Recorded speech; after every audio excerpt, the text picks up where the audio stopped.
News24 देख रहे हैं आप।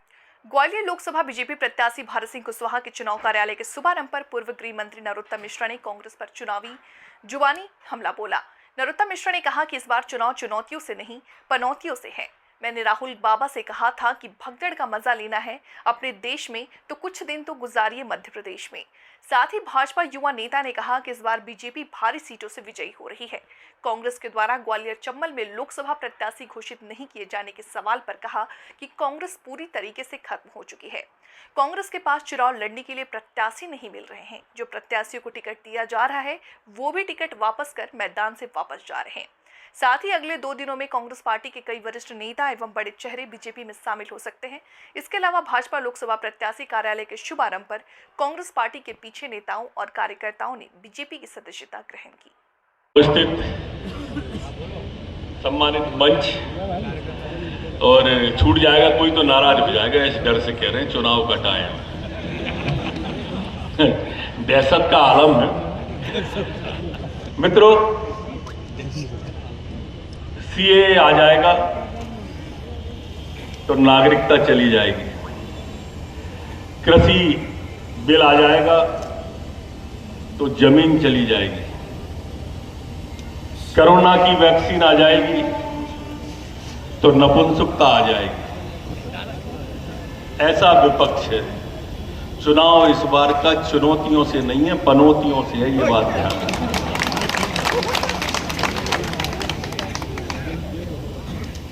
अभी एक कार्यकर्ता कह रहा था कि गर्मी नहीं आ रही। अब गर्मी कहां से आएगी? भगदड़ के हालात है कांग्रेस में, भगदड़ के पके पकाए और बने बनाए विधायक जा रहे हैं। केंद्रीय मंत्री, राज्य के मंत्री, और परसों की 6 तारीख की और हमने संख्या बता दी है जब से कई लोगों को तो डिहाइड्रेशन हो गया है। मैंने तो राहुल बाबा से कहा था कि भगदड़ का मजा लेना है अपने ही देश में तो कुछ दिन तो गुजारिए मध्य प्रदेश में। लेकिन अति आत्मविश्वास में फिर भी नहीं आना है अपन। अति आत्मविश्वास घातक होता है, जीती बाजी हार जाते हैं, जिसका उदाहरण मैं आपके सामने हूं। इससे बढ़िया उदाहरण कहां मिलेगा? अच्छा, मेरा कोई बात नहीं, महाराज साहब बैठे हैं इसलिए एक उदाहरण देता हूं मैं आपको। जब अहमद शाह अब्दाली हिंदुस्तान पे आक्रमण करने मुगल आए थे, अहमद शाह अब्दाली, तब मराठाओं की सेना ने डट के मुकाबला किया था। आपको ठीक जानकारी होगी, मैं तो वैसे ही कहीं तो भी सुनी या पढ़ी बता रहा हूं। और हमारी सेना लगभग जीत गई थी मराठाओं की। लेकिन जब जीतती हुई सेना में सेवा भाव हमारे सेनापति थे उस सेना के, उन्होंने कहा अब तो युद्ध हम जीत ही गए हैं, तो वो घायल सैनिकों को देखने के लिए, इकट्ठा समेटने के लिए हाथी के हौदे से नीचे उतर गए। और बाकी के सैनिकों ने ये सोचा कि हमारे सेवा भाव या तो गिरफ्तार कर लिए गए या घायल हो गए या मारे गए, तो हमारी सेना में भगदड़ मच गई। तो कभी कभी जीती बाजी भी हार जाते हैं, इसलिए अति आत्मविश्वास में ये 2 ही उदाहरण मैं आपको पर्याप्त दे रहा हूं। हमारे पास में इतना सक्षम और सबल नेतृत्व है, चाहे इधर मंच पे देख लें और चाहे उधर दिल्ली की तरफ देख लें। अब दिल्ली की तुलना करो राहुल गांधी जी की और प्रधानमंत्री मोदी जी की, तो आपके मन में एकदम आएगा कहां राम राम कहां टेंटे आएगा ना। दोनों की कोई तुलना नहीं है। चारों तरफ से वातावरण मोदीमय है, भाजपामय है, राममय है, राष्ट्रमय है। और इसलिए कार्यकर्ता बंधुओं, आपको सिर्फ जनता को यह बताना होगा कि कोई भी आए कांग्रेस से, जीत भी जाएगा तो कर क्या लेगा?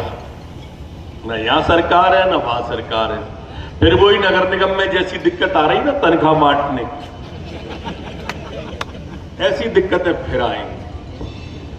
और इसलिए दतिया के हित के लिए, राष्ट्र के हित के लिए हम सबको इस बार जो माननीय मोदी जी ने संकल्प लिया है, मेरे मित्रों, जो काम मोदी जी ने किया है, आप थोड़ा सा उसको ऐसे पलट के देखो। ये चुनाव, जैसा मैंने कहा कि चुनौतियों से नहीं है, पनौतियों से है। और वो पनौती है जो आज सनातन पे सवाल उठा रही है। वो आज हमारे सनातन को डेंगू कह रहे हैं। राहुल गांधी के भाषण का मुद्दा होता है हिंदू और हिंदुत्व में अंतर करना। दिग्विजय सिंह कभी गाय की बुराई करते हैं कि गाय हमारी माता कैसे हो सकती है, कभी गोबर पे सवाल उठाते हैं, वो गोबर में बनी रहती है। अरे मुझे एक बात बताओ, दिग्विजय सिंह ने कभी बकरी की बुराई की? कार का तो जानते हो, फिर बताएंगे। बताओ।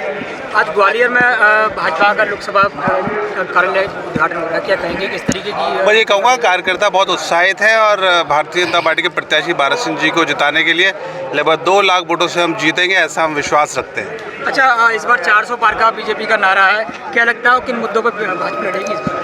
मुझे मुद्दे बताने की आवश्यकता है। चारों तरफ विकास ही विकास हो रहा है और हिंदुस्तान आज नए पैमाने पर आगे बढ़ रहा है। हम विकासशील देशों की श्रेणी में आज नंबर 1 है और जिस प्रकार से मोदी जी काम कर रहे हैं, ये कहने की आवश्यकता नहीं, बच्चा बच्चा जानता है आज किस प्रकार से देश और दुनिया में आज भारत की साख बढ़ रही है और उन्हीं मुद्दों को लेकर हम आगे बढ़ रहे हैं। अच्छा, कांग्रेस अभी तक अपना लोकसभा का प्रत्याशी नियुक्त नहीं कर पाई है, ये कांग्रेस की विफलता है। कांग्रेस को प्रत्याशी मिल ही नहीं रहे और आप देख रहे हैं भारतीय जनता पार्टी लगभग 80% से ज़्यादा सीटों पर प्रत्याशी घोषित कर दी। एक के बाद एक कांग्रेस के एक बड़े से बड़े दिग्गज नेता कांग्रेस की हालत खराब है। कांग्रेस का टिकट लेने के लिए हिंदुस्तान में कोई तैयार नहीं है, जिसको टिकट देते हैं सो वापस कर देता है। ये स्थिति कांग्रेस की है।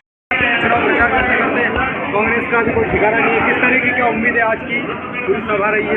देखिए, चुनाव के लिए कार्यालय बैठने की एक आवश्यकता पड़ती है।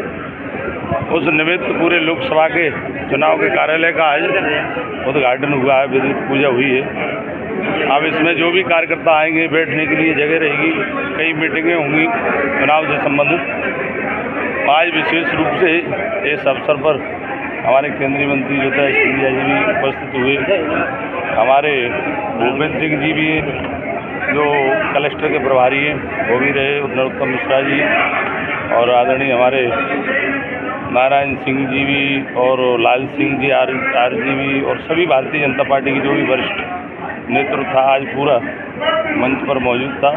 और आज कार्यालय का विधिवत भूमि पूजन हुआ है और लोकार्पण हुआ है उसका। और कल से लोगों को आज से जो पता पड़ जाएगा कार्यकर्ताओं को कि हमारा ये कार्यालय यहाँ बैठने की जगह है। तो जो भी प्रदेश से जो प्रवास पे नेता आएंगे और यहाँ से जो कार्यक्रम बनेंगे इसी कार्यालय से बनेंगे। और चुनाव की दृष्टि से जैसा मैंने कहा, कार्यालय की महत्वपूर्ण भूमिका रहती है। कैसे देखते हैं पार्टी ने आपको चुना है? देखिए, भारतीय जनता पार्टी कार्यकर्ता आधारित दल है और मुझे इस बात की भी प्रसन्नता है कि मैं कार्यकर्ता हूँ और सामान्य कार्यकर्ता को भारतीय जनता पार्टी ने टिकट दिया। तो निश्चित रूप से ये परिवार, कार्यकर्ता परिवार है, परिवार की ताकत है। और निश्चित रूप से प्रत्याशी एक निमित्त मात्र होता है, कार्यकर्ता सब चुनाव लड़ते हैं। और भारतीय जनता पार्टी के अच्छे कामों के, सरकार के अच्छे कामों की वजह से भारतीय जनता पार्टी विधानसभा के बाद आप लोकसभा की जिम्मेदारी दी है, कितना चुनौतीपूर्ण मानना है आप? देखिए, मैं ऐसा मानता हूँ कि कार्यकर्ता लोकसभा का भी चुनाव लड़ता है, विधानसभा का भी लड़ता है, पार्षद का भी लड़ता है। कार्यकर्ता को जो भी पार्टी निर्देश करती है उसके लिए कार्यकर्ता पालन करता है।